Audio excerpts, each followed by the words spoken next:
Pocos días después de conocerse los resultados de las elecciones al Parlamento Europeo del 25 de mayo de 2014, los miembros de Podemos Germán Cano, Jorge Lago, Eduardo Maura, Pablo Bustinduy y Jorge Moruno publicaron un texto colectivo en el periódico Diagonal titulado Representación y desbordamiento.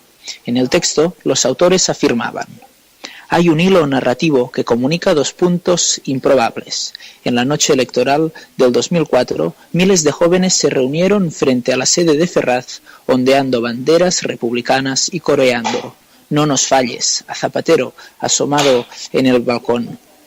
7 años después, las plazas de toda España estallaron con un diagnóstico compartido e inapelable: no nos representan. Entre uno y otro momento se produjo una clara ruptura de la lógica política de la representación, que ha funcionado sistemáticamente como un mecanismo de enajenación de las capacidades políticas de los ciudadanos. Esto escribía Jacobo Rivero en su libro Podemos, objetivo asaltar los cielos, y hoy mismo en La Trivial estamos hablando con Eduardo Maura, parte de uno de los autores de este texto que citaba Jacobo y diputado por Vizcaya en el Congreso de los Diputados y miembro del Consejo Ciudadano Estatal de Podemos. Hola Eduardo, ¿qué tal? Buenas tardes. Hola, buenas tardes, ¿cómo estáis? En primer lugar, muchas gracias por estar aquí con nosotros y bueno, ¿qué valoración harías de estas palabras que conjuntamente con esos autores que decíamos, ¿qué valoración harías de esas palabras que hicisteis el 25, días después del 25 de mayo? Pues te diría dos cosas. En primer lugar, creo que las sigo manteniendo y que por tanto esas palabras en concreto no han perdido significación. El motivo es que efectivamente en 2004 se produjo uno de los momentos de, podríamos llamar, ruptura democrática más importantes de los últimos 40 años en torno a la valoración ciudadana muy negativa que se hizo de la gestión del gobierno del Partido Popular de los atentados del 11 de marzo. Ese no nos falles de aquella tarde o noche de domingo de 2004 señalaba todavía una posibilidad de ilusionarse completamente diferente a la que pudimos ver en mayo de 2014 después del resultado de las elecciones europeas. En ese momento creo que la ilusión tenía que ver con otros factores completamente diferentes. Así como había indignación ciudadana en 2004, creo que los procesos de esa década han ido conduciendo hacia una crisis de representación muy poderosa y que ha tenido un impacto enorme en la manera en que se hace política y en la manera en que se vive y se percibe lo político en España. Diría que el factor clave ahí es por un lado la ruptura del pacto social desde arriba. Cuando Zapatero recibía aquellos gritos, todavía existían elementos muy poderosos en la manera en que se dirigían a él. Se dirigían a él como alguien que había sido elegido presidente o que había sido ganador de aquellas elecciones y se le exigían responsabilidades, pero de una manera que todavía ubicaba a la ciudadanía en una posición no participativa. Con respecto a 2004, creo que en 2014 nos encontramos con que efectivamente las personas que sí gritaban en Atocha que sí nos representan, no lo hacían solamente en clave pasiva, sino que habían de alguna manera comenzado a formar parte de un proceso que tiene como punto de partida esa ruptura social del pacto que también atañe al propio Partido Socialista. Y creo que en cierta medida Podemos es hijo de esa ruptura del pacto social por arriba. Me parece que es uno de los elementos clave que, junto con otros muchos, la crisis institucional, la cuestión de la corrupción, etcétera, la crisis económica, yo creo que la ruptura de ese pacto social hace también, de alguna manera mella en la manera en que uno se ilusiona y la ilusión no podía volver a ser de la misma manera. Claro, tú hablas de ilusión, yo incluso me atrevería a decir entusiasmo, y ahora te presentas a la Secretaría General de Podemos en Euskadi. ¿Cómo contemplas esta opción? Bueno, yo no me presento a la Secretaría General de Podemos en Euskadi, lo que me presento es como parte de un proyecto en el que la candidata a Secretaría General es otra persona, pero en todo caso sí. Creo que ciertamente desde 2014 hasta ahora todos hemos hecho un aprendizaje político muy fuerte. En primer lugar, hemos descubierto que teníamos capacidades que ignorábamos, que éramos capaces de sacar adelante un proyecto político que era mucho más que un diagnóstico, que era incluso un proceso de transformación de en qué consiste hacer política en general en el contexto geográfico e histórico en el que nos movemos, ¿no? España 2014, España siglo XXI. Pienso que desde entonces hasta hoy, y el motivo por el cual yo ahora estoy en un proyecto también de ámbito vasco y no solamente como diputado por Vizcaya, el motivo principal por el cual estoy ahora mismo en esos proyectos es que realmente creo que mi generación y no solamente mi generación, pero creo que mi generación en particular ha sido objeto de una doble crisis. Por un lado, la sensación de que lo teníamos todo para prosperar, para poder hacer una vida que más o menos fuera razonablemente sana y elegida por nosotros, y luego también el hecho de que vivíamos en un país que presuntamente cumplía con los estándares de democracia y de modernidad que se exigían y que formaban parte del relato fundacional de la transición hacia la democracia en España. Y ver cómo simultáneamente ambas cosas se vienen abajo de manera tan vertiginosa en apenas 6-7 años. Un país entero no es capaz de responder o no es capaz de estar a la altura del propio relato que ha construido. Eso hace que en vez de sentirnos pues algo parecido a letargados, o en vez de sentirnos aplastados por la caída de aquellos relatos, lo que hacemos es de alguna manera dar un paso adelante y descubrir que tenemos que tomar la palabra y que tenemos que dar un paso adelante que hasta ahora no se había dado.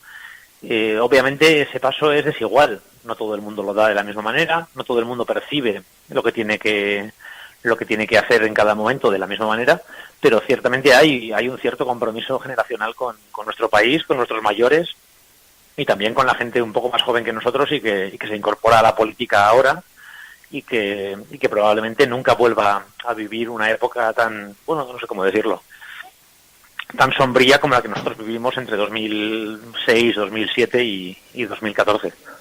Claro, toda la razón. De hecho, ayer leía la entrevista a Julio Anguita, que se publicó en El Mundo, creo, que él decía: Pablo Iglesias y Podemos ha conseguido lo que yo hubiera querido conseguir, que es crecer con un partido a costa del votante del PSOE. Por otro lado, yo hoy releía los artículos que has publicado en instituto25m.info y allí planteabas una cuestión, ¿no? ¿Por qué no apostar por nombrar el presente de otra manera? En tanto que, más que fijarse en el PSOE, yo te voy a hacer un pequeño juego, una pequeña comparación con un deporte. En la NBA, por ejemplo, un equipo es propiedad de un empresario. Si un empresario compra el equipo y se lo lleva a otra ciudad, el equipo pues cambia de nombre, cambia de colores, pero no cambia sus jugadores. Pero sí cambiará su dirección. Es decir, en realidad el equipo es el mismo, porque los jugadores que van a jugar en otra ciudad son los mismos, pero se van a sentir identificados con otros colores y se va a dirigir el equipo de otro modo. ¿Cómo podemos hacer que la gente que en realidad quiere luchar en la misma línea más o menos que Podemos se sienta un poco más cercana a la idea de Podemos, en vez de estar en otro lado e incluso criticándola, a pesar de que su enemigo real no sería Podemos? No sé si me explico. Sí, te explicas bien. En realidad creo que es fundamental que entendamos la centralidad que ocupa la figura del PSOE y el relato de modernización que el PSOE fue capaz de construir en los años 80. Creo que hay muchísima gente en España de que tendrán probablemente entre 45 y 60 años, que crecieron en aquel país, que confiaron en aquel relato de modernización y que han ido encontrando que ese relato pues no es que no fuera cierto, porque no es una cuestión de que la realidad al final sea la piedra de toque de los proyectos políticos. Los proyectos políticos transforman la realidad y por tanto no es la realidad la que los pone en su sitio. Diría que es muy evidente que se produce una crisis de ese relato de modernización y que eso hace que algunas personas sientan la necesidad de emanciparse de alguna manera de aquel relato y de su filiación con el Partido Socialista, que no fue sino en última instancia el actor principal de una época crucial para la historia de España, como son los años 80. Pienso que, sin embargo, Podemos, como irrumpe de manera muy abrupta en la política española en 2014, genera también una sensación extraña en mucha gente. Por un lado, simpatía, por la necesidad que muchos consideraban evidente de que algo ocurriera, pero también al mismo tiempo perplejidad y una reacción identitaria, una reacción de, bueno, pero que no vengan estas gentes ahora, esta gente joven, esta gente que no conoce lo que hemos trabajado, lo que hemos sufrido, lo que hemos luchado, a decirnos que todo lo que hicimos estuvo mal. Pienso que en ese equilibrio entre ser capaces de decirle a la gente y de explicarle a la gente que aquí no se trata de impugnar todo el pasado ni de hacer una enmienda a la totalidad de 2 generaciones de españoles, que no se trata de eso, sino de señalar que aspectos fundamentales de aquel pacto social se han roto y que no los han roto ni ellas ni ellos, sino que se han roto por otro lado. Insisto mucho en esta idea, insisto mucho en la necesidad de entender que hay una crisis del relato por arriba y una ruptura del pacto social por arriba y una crisis de expectativas sociales bloqueadas enorme en esta generación y en la de sus hijos. Creo que en todo este equilibrio extraño de fuerzas, Podemos va poco a poco visibilizándose como una alternativa constructiva y como una alternativa que es capaz de acoger a cada vez más gente. Y eso se ha visto, ¿no? Cada vez que se han abierto las urnas hemos ido creciendo. La realidad es que sigue habiendo en España muchísimas personas que, sobre todo mayores, pero no solamente, que siguen todavía muy recelosas del cambio político, que siguen temiendo el cambio político y que siguen pensando que el cambio político les va a llevar a épocas que recuerdan como de incertidumbre, o que ellos o ellas visualizan como de incertidumbre.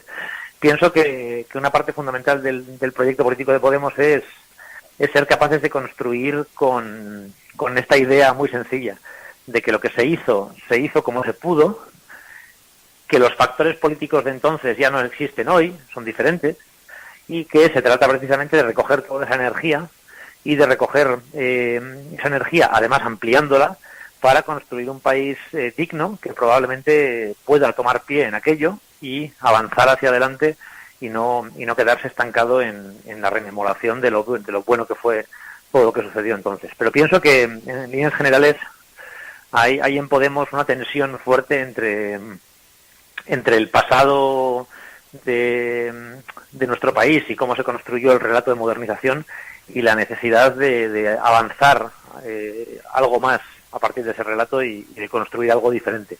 Pero nunca vas a poder construir algo diferente en España si haces una enmienda a la totalidad de lo que se hizo. Creo que está demasiado arraigado el relato de la transición como para pretender que se puede hacer borrón y cuenta nueva. Pienso que es más bien articular con materiales diversos la posibilidad de una alternativa a ese relato que recoja a la gente que participa de él. Todavía estamos en ello, todavía sigue siendo un proceso abierto y que por tanto no está cerrado. Pero pienso que hay una tensión ahí muy muy interesante que tiene que ver con la identificación y con lo que tú mencionabas, ¿no? De las franquicias de la NBA que efectivamente pueden mantener los jugadores, pero cambiar completamente la manera en que se percibe al equipo. Evidentemente, como apuntas, lo importante es seguir luchando, ¿no? Como por ejemplo en los valores hacia la mujer. Hoy apuntaba, me parece, Podemos Cataluña en el Facebook que es el Día Europeo de la Igualdad salarial. ¿Cómo debemos, cómo se debe articular un proyecto hegemonizante que cree hegemonía a través de el respeto y el valor hacia la igualdad. Pues es un factor importante en la política actual. Me parece que la sensibilidad hacia el problema de la igualdad y hacia la desigualdad en general, también la desigualdad entre hombres y mujeres, es una sensibilidad creciente y un problema cada vez más grave. Pienso que todavía hace unos años no había suficiente capacidad para visibilizar ese problema. Los feminismos más, ¿cómo decirlo?, más exitosos estaban todos giraban en torno a las políticas del Partido Socialista, que parecía tener de alguna manera el monopolio, ¿no?, de la igualdad. Creo que ese monopolio se ha quebrado y que ahora la igualdad es un problema político mucho más amplio y muchísimo más importante de lo que era hace una década.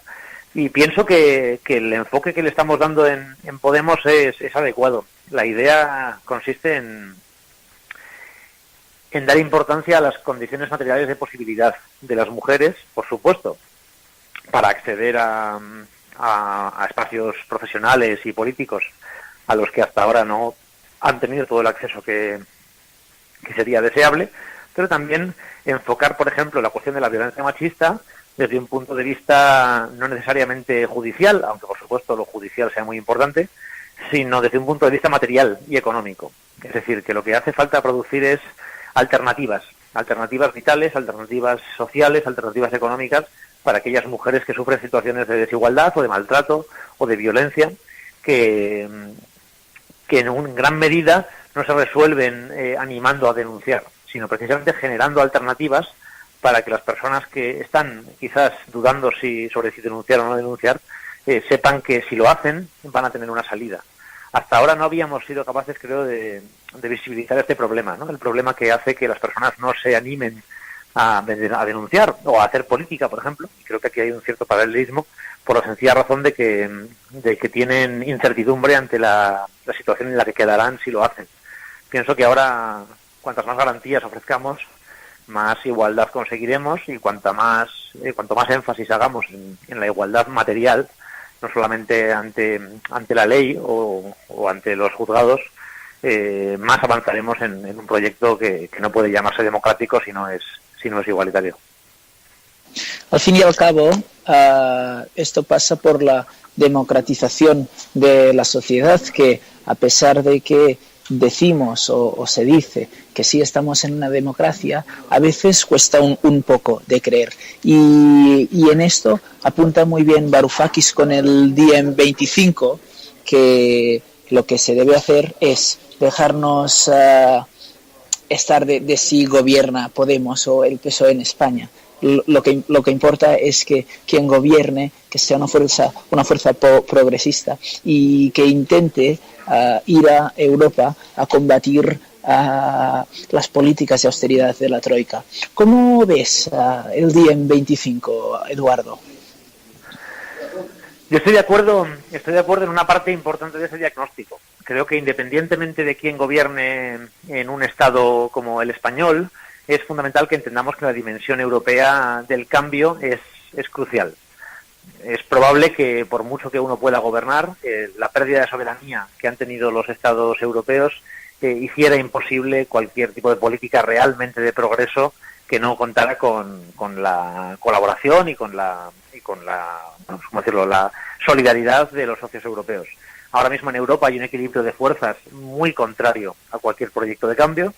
Hay una línea y una lógica económica que es radicalmente hostil a los intereses y a las aspiraciones de los pueblos del sur, y es muy probable que efectivamente la gran batalla de cualquier gobierno que salga de estas elecciones del 20 de diciembre en España, la gran batalla sea precisamente la capacidad para negociar en Bruselas. Cualquiera que sepa algo de gobernanza hoy sabe que contra Bruselas se vive mal, pero con Bruselas y siguiendo a rajatabla los dictados de Bruselas se vive todavía peor. Y que por tanto se trata de dar esa batalla y de ejercer también la soberanía nacional de una manera diferente, no como algo aislacionista, sino como parte de un proyecto democrático que yo solo concibo como un proyecto que comienza en el sur y que tiene al sur como protagonista. Y por tanto sí, diría que efectivamente el gobierno que salga tendrá que afrontar esa tarea. Eduardo, vamos acabando y ya te lo llevo un poco más, para hacerlo más simpático, te lo llevo un poco más a tu terreno. En el Facebook comentabas que estabas contento porque en los Goya el cine vasco había tenido bastante representación, para decirlo de algún modo. ¿Cómo se debe hacer para que el cine tenga una importante influencia cultural a las personas, a que empiecen a ver las cosas de un modo distinto? Pues sobre eso diría dos cosas. La primera, que creo que es fundamental entender que ningún proyecto de cambio político puede ser exitoso si no tiene muy clara su dimensión cultural. Y al mismo tiempo que obviamente toda manifestación cultural y todo objeto cultural, todo proceso cultural, y esto es algo muy amplio, tiene también una dimensión política. La dimensión política del cine, o la dimensión política del arte en general, es un tema clásico de los últimos 150 años. O sea, es un tema que lleva mucho tiempo trabajándose y que lleva preocupando a mucha gente durante muchas décadas. Es la idea de cómo puede, ¿no?, en última instancia, si quieres decirlo en términos muy románticos o muy clásicos, mejor dicho, cómo puede el arte ayudar a cambiar la sociedad. Creo que es importante que entendamos que ciertamente existe una capacidad de la cultura y del cine para reconfigurar aspectos importantes de lo real y para producir un montón de relatos alternativos a los dominantes. Pero nunca hay que pensar el cine como algo que esté al servicio de la política o como medio para un fin político ajeno a la producción estética y cultural misma. Creo que hay que jugar aquí siempre con una tensión, de nuevo, ¿no? Una tensión que se da dentro de un campo de fuerzas más grande, para que la cultura pueda efectivamente ser factor de cambio. Tiene que tener, por un lado, autonomía, pero también conciencia de su dimensión política, y no pensar que la política es algo que viene a, ¿cómo decirlo?, a someter a la cultura, o que la cultura es algo que necesariamente es ajeno a lo político y que se ve invadida por lo político cuando las personas toman partido. Creo que es importante manejar esa tensión y cabalgar esa contradicción de manera coherente. No conozco ningún objeto cultural, no conozco ninguna novela de ningún siglo que no tenga una dimensión política fuerte, en la medida en que, insisto, implica una cierta articulación y reconfiguración de lo real. Y que por tanto hay que pensar lo cultural siempre como clave, como central en cualquier proyecto político. Yo particularmente en Podemos he intentado construir esa parte del discurso y con otros compañeros y compañeras he intentado que la cultura fuera relevante.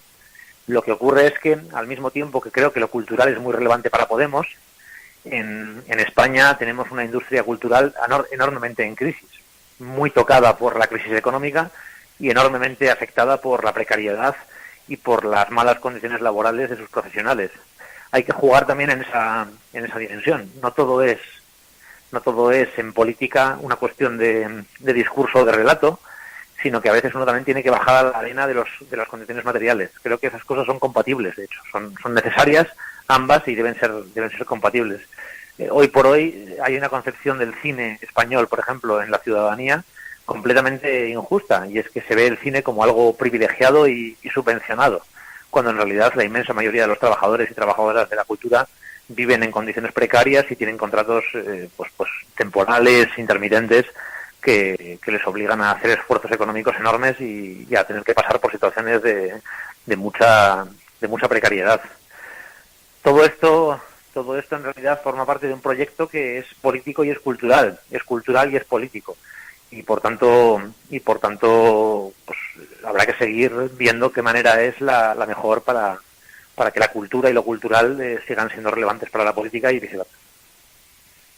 Bien, Eduardo, muchas gracias. Como decías, volviendo un poco a eso de que no conoces ninguna novela que no tenga, que no esté llena de contenido político, como decía Balzac, no hay, bueno, la novela es la historia interna y privada de cada nación, ¿no? Pero dejémosla aquí ya. Muchas gracias por este rato con nosotros. Desde La Trivial estamos muy agradecidos de que te hayas tomado la molestia de aceptar hablar un rato con nosotros. Y bien, suerte, mucha suerte. Pues muchas gracias a vosotras y a vosotros por vuestro tiempo y nos vemos pronto. Hasta pronto, que vaya bien. Adiós, adiós. Gracias, adiós.